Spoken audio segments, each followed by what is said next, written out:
Sunday afternoon. I am finishing the last slice of my first cantaloupe. It's not too bad. It could have been, I wish it would have been on the vine a little bit longer, but it wasn't, and it's still okay. I've got another one I just picked today. So I've got birds that are really messing up my patch of beets, which is not making me terribly happy. I should try to maybe put something over them so they stop digging around there looking for worms. Two, my carrots are up. They're looking good, I think. I hope maybe I need to do the same thing with them. I got some local honey at the farmer's market today. I preserved 2 quarts of garlic cloves, and I made some pesto. I kept forgetting olive oil, and my basil got a little bit kind of grayish. So I wish I would have gotten that sooner, but I didn't. But I made it anyways. I got 2 whole quarts of pesto. Boy, that's a lot. I don't know how I'm going to eat all that. I'll have to get creative. Starting tomorrow is rice only. Actually, maybe even today. I forgot to take home some prairie loaf, but I did have a couple slices this morning, which were absolutely delicious. That is by far my favorite bread. But rice, no more bread for a week. We'll see what happens. I just out of curiosity thought it would be an interesting little test. Is there a gluten haze I'm getting? Will it the gluten belly? We'll see. I do wonder if I do actually completely cut out gluten, which would be like cookies and pastries and that sort of stuff. I'm also going to be cutting out a lot of refined sugar, and maybe that will have some effect. I don't know. I will probably try to also not eat cookies and pastries, and so to compensate for the lack of sugar, I will be eating more chocolate. Just to make sure that my test is a little bit more valid. So I will be getting refined sugar somehow. It's been very cool lately, rainy-ish, sprinkly-ish, and so my tomatoes have really come to a halt. I'm picking them. They're very watery. I've stopped watering my garden in an effort to stop having the plants pump in water into my barely ripe tomatoes and splitting them terribly.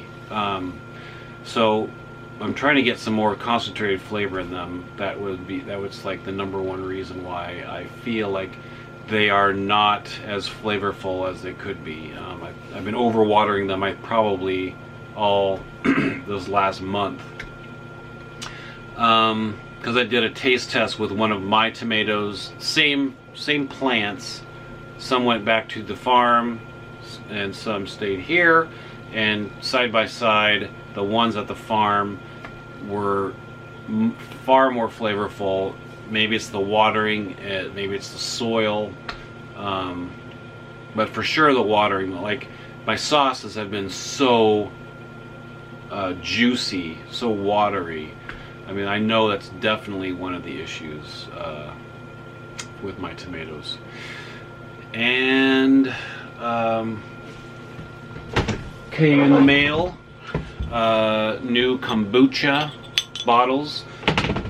So these are 16 ounces, and then these are the ones I got at side by side. So these must be like 32 ounces kombucha, or that I used the flip top.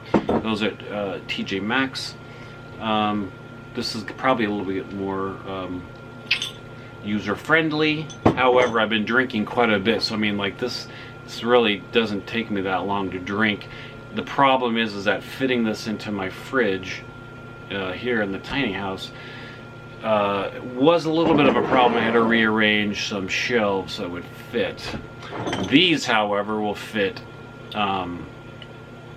in many more places, and that'll be better to keep.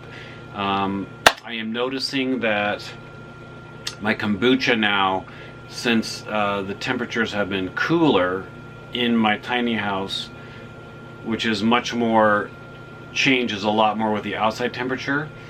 So like right now it's only 71 degrees outside, 72 degrees inside. In the house is probably a lot closer to 80. I should maybe move them in there because they're not moving as fast as I would like. And actually I cut the SCOBY in half, and one kind of got a little bit of the new SCOBY that I had made in a little jar, and that one's bubbling quite a bit. The other one doesn't seem to be moving very fast. So I might have different times, which is fine because I'll have 1 gallon that'll just go before the other one. And I was gonna flavor them differently anyways. The first one I'm just gonna do again lemon juice and ginger juice. That'll be good because it's a tasty beverage. The other one, I'm not sure what I'm gonna do with it yet. Let's see. I've got a good start on another batch, just 1 tray of pea shoots. They're probably planted a little bit too dense. I will start another pea soaking today, and I'll plant that, so I'll be like, 2 days out. So I'm gonna kind of keep this ongoing experiment. It's not nearly as humid. It's not nearly as humid inside the house either. So I think, and I'm being more meticulous with the sanitation and not overwatering, and I should have way better results. So that will be, I'm sure, documented this next week.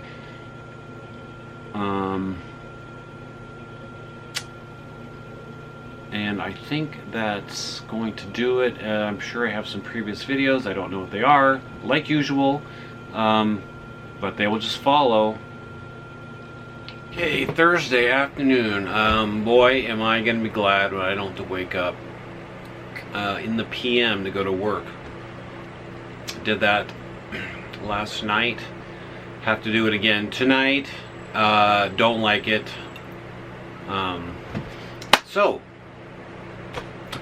Yeah, it's really hard to move your sleep schedule around, and having one early morning, and my early morning being 3 was tough enough. Now being midnight start time is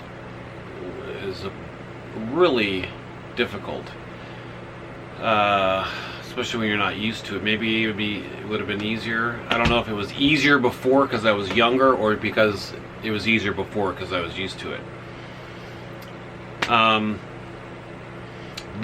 So I was super tired this morning when I got done with work, came back, took a couple-hour nap, and then I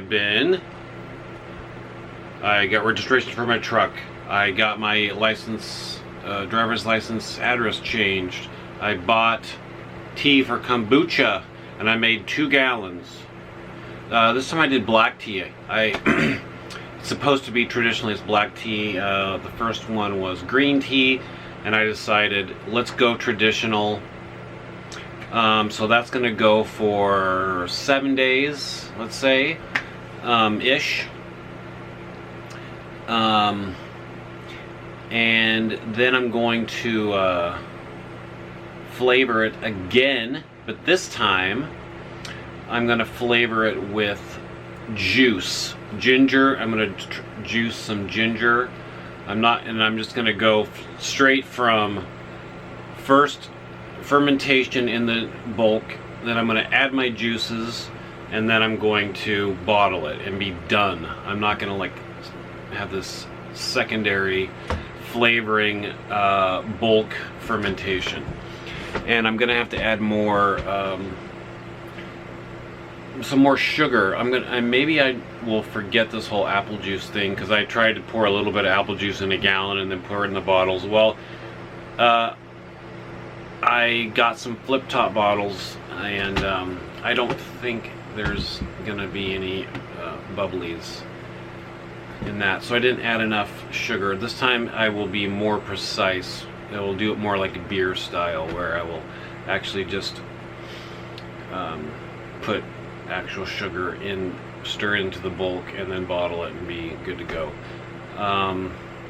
But the lemon ginger is really good. I'm going to do a little bit more ginger. I want a little bit more ginger flavor. If this is acidic as the first one was, it really needs that, and some more sweetness to counterbalance the, just a little bit, not too much. I don't want it to be super sweet. I did laundry, folded it, made my bed. Boy, what else? Oh, I started soaking some peas for some pea shoots, because the first batch round of it was a disaster. I ended up over soaking my soil so much that the peas rotted, and maybe 20% of them actually germinated. So I won't get some pea shoots out of it, but I mean, like, out of the 4 pounds, no, more than that, like nearly 6 pounds, well, probably 5 pounds of seeds, I'm going to end up with 1 pound of pea shoots. So that was going to be a real disaster, but I'll get something. So this time I really want to hone. I'm going to do 1 tray, and I'm going to test my new, more calibrated method, so that if I do more batches again, I can have more success. You know, the peat moss has the illusion of not absorbing a lot of liquid, of water, and but boy, I'll tell you what, when it does, it's kind of like a microcloth. You know, you put water on it and it's like it kind of just runs off, and then you're like, huh, this isn't a rag. But then when it, you know, it does eventually soak through and then becomes a soaked rag. Well, this peat moss becomes very soaked dirt. So I will not make that mistake, and I will be more cognizant of my sanitation. So I have the seeds are being sanitized while they're soaking, and I will once again sanitize all my trays really well. I do wonder about airflow in my blackout proofer box for germination. I just don't want it to dry out. So I don't know if I just had the soil was too soaked and so they rot. That's why they rotted, or if it was something else. That's why I'll find out. It has been very humid this whole time, this little week that we've been doing this, that I've been trying this. So that may be an issue, but that shouldn't that shouldn't be that much of a difficult situation, because that's going to happen. I'm going to have dry times. I'm going to have humid times. It's got to work all the time. So that is that. It is getting to be, it's 2:45. I need to do a little exercising, and boy, I'm so sweaty. I feel like I need to take a shower. So maybe I'll just go to the gym real quick here, get in a little whatnot, and then go to bed, because I need to make sure I get some good sleep. And that's it.